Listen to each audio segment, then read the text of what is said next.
So Connor said, what am I doing? Adding 4, right? Adding 4. What's this one? What's this one? Who got that one? Go ahead, Pravi. Is it going down by -2? Yeah, down by 2, right? So, in general, who can, like, what we're looking for is kind of a pattern relating this and what it's changing by. Did you guys find that in the pattern? What's it? What is it? Who thinks they see a relationship between this adding, what were we adding 4, right? What's happening here? What am I doing here? What am I doing from here to here? Adding 3, right? Who sees a relationship between this and the equation? Go ahead, Isaac. So in the equation, it says for the first one, n, so that's like 1n. Very good. Which is the same thing, and it's adding 1. Yep, there's a 1 there, adding 1. And then in the second one, it's 4n, so Very you're nice. adding 4. Very nice. Okay. -2n. Going down by 2, there it is, right? This one is 3n, 3n, adding 3, right? and then -5n. Okay, subtracting 5, subbing 5. There it is over there. Very good. So that number appears over here in the left-hand side. How about this number? Where does that number, did anyone figure out something about where that number comes from? Anyone look at that and could you try to figure out where that number comes from? Maybe you could think about that and back to recording. What are you going to say, Pravi? Is it you add or subtract the top number to the bottom number, whatever the number is? So if I add or subtract, so yes, that's true in this case. So if I subtract 5 from here, I get -4, right? Yeah. But here, if I take 1 and subtract 3, I don't get 1, do I? What are you going to say, Megan? So if you're, for the first one, if you're multiplying it by 1 and then you subtract 5, it's -4. So, sorry. Very good. Yeah. So say that again. You multiply the top number by whatever the, Yes. I don't know how to explain this. And then By the difference. That's called the common difference. Okay? And then, you add or subtract whatever. right, is right there. Was that what you were going to say? No, I was just going to say that it could be the 0 term. Ah, very good. Another great way to do it. So that makes sense. What you said makes sense. But even a better way, or I don't know if it's better, but another way, if I went backwards, right? So if this is the first term, and I went backwards to the 0 term, what would go here? What's the opposite of adding 1? Subtracting 1. Take away 1, I'd get -5. There it is, right? If I went over here to the 0th term, the opposite of adding 4 is doing what? Taking away 4. So what would go? What's 1 minus 4? -3. If I went backwards here, right? What's the opposite of going down by 2? Going up by 2, there's a 5. See, there it is. 5, -3. Yes? You get that? So that's pretty cool. You guys really discovered it. What did each one of these make if I graph it? You guys know? If I were to graph, it's a line. So these are all called linear patterns because they make a line if I graph them. 0 in this case would correspond to the what? To the, what's that called? What's that thing called if I were graphing those? What's 0, -5 called? The y-intercept, okay? 1, -4, 2, -3. See the way that makes a line? With that, if I graphed it out? So in this case, except the only difference between this and a line is that these are dots and not a line, right? But it would be, that's a linear pattern, okay? So next thing we're going to do, very good thinking, you guys. let's find a formula. So here, in this case, you are just looking at the pattern and you're trying to come up with the equation based on what we just did. Okay, so give that a try, those two, and see if you could come up with that. Okay? Ready? Give the people in the group. Who thinks they have the first one? Someone, Emma, over there. So the common difference is plus 7. The common difference is plus 7. That's right. So it's going up. So it's going up by 7, right? 7, 7, 7, and And the 0th term Good. is 13. the 0th term is 13. So what would my equation look like? Or my formula for finding the nth term? It would be 7n plus 13. Exactly. 7n plus 13. So we just use inductive reasoning. Now I'm going to test to see if that works. Okay, so I'm going to take any number in here. Like, let's see if it works. What's 3 times 7? 21. Is 21 plus 13 34? Does the formula seem to check out? It works. Okay, very good. Emma and Alex. Okay, so how about the next one? Emma H. and Alex.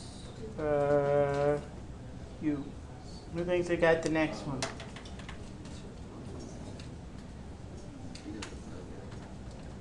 Go ahead, Alex C. So it looks like it subtracts 5 each time, so we said that the formula would be negative 5n plus 12. So you think the formula is negative 5n plus 12. Yeah. Let's see if that works. So 1 times negative 5 is negative 5 plus 12 gives you 7. 7, right? And negative 5 times 2 is negative 10 plus 12 is 2. 2. And it appears that You subtract 5 each that's gonna work, right? Negative 13. What would be the 100th term in this Negative case? 488. Negative 488. Nice job. Okay. Very nice. Do you guys get that? So how did you do that? Actually, she's How did you do it? Katie? So I just knew that it subtracted 5 each time. Right. So the common difference is minus 5. Yeah, Right? so I did 7 plus 5, So you went backwards. And you found the 0th term. and it was 12. Very nice. Okay, and that goes there. And that goes there. Right? Super. Okay. All right. So last thing we're going to talk about is on the next set, right? So lastly, does that make sense? Nextly? No, that doesn't make sense either. Okay. Lastly, how do I get to that next page? Oh, I have to get out of here. Then I can scroll. Okay, so let's look at this. Now, this is from a picture in your book. All right, to show you that not only do these patterns happen in math, but they happen in some geometric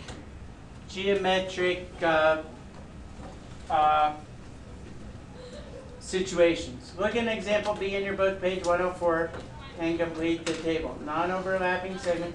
So I think what they have here is points dividing the line. So what they have, I'll just draw for you. You have a line with arrows on both ends. All right? You don't have to look in your book. And they say, so here's the line. And then they say points dividing the line. So if I put a point right here, okay, points dividing the line is 1. Non-overlapping rays, I have 2. See that? Because there's 1 ray going this way and 1 ray going that way. Non-overlapping segments, since I don't have another endpoint, I have 0. Yes? Yeah. Okay. Now I'm going to put another point here. Okay, so now I'm going to 2 points. I'm going to put another point there. And now I have 2 non-overlapping rays. This one and this one, right? Because there's a ray going this way and a ray going this way. Then I have overlapping segments. I just have 1 right here. This one right here. Here's my only non-overlapping segment. Get it? Okay? And then Whoops, that was 1. Non-overlapping ray, and points dividing the line is 2. So that's this column. So what you guys are supposed to do is do it for 3 and 4 and 5s possibly, and then see if you could give me the formula and the pattern. Okay? Ready, set, go!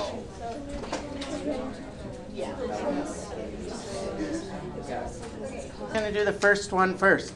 So what's the formula? That's easy. What goes there? Let John Fowle go. What goes here? 0 n plus 2. Got 0n plus 2, okay, or on plus 2. So that's a 0. Sometimes they put a slash through it, right? 0n plus 2, or just 2, right? So, and again, if you're, so what would the 200th term be? 2. Very good. Okay? Who got that point? I'll remember it. John, L, and J.K.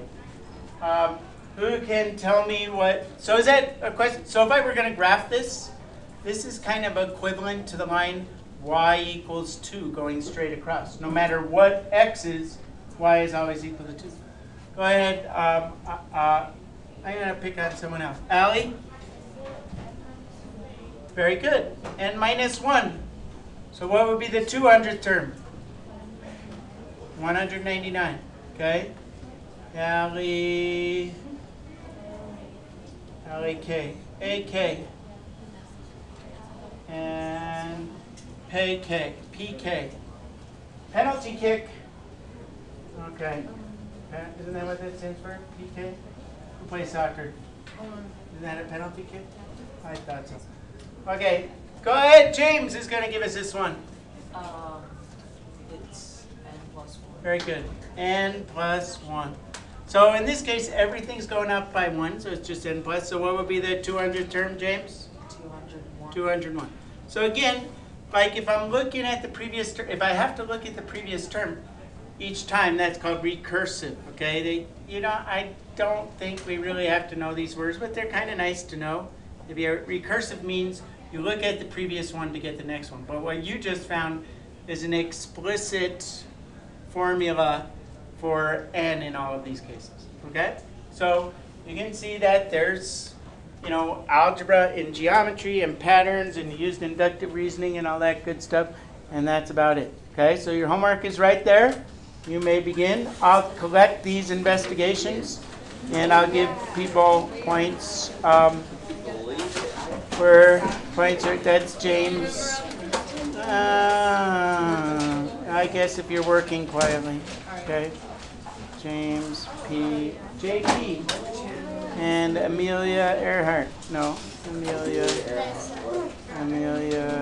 G. Okay, if you're working quietly, okay? Otherwise, no. Okay, I'm done.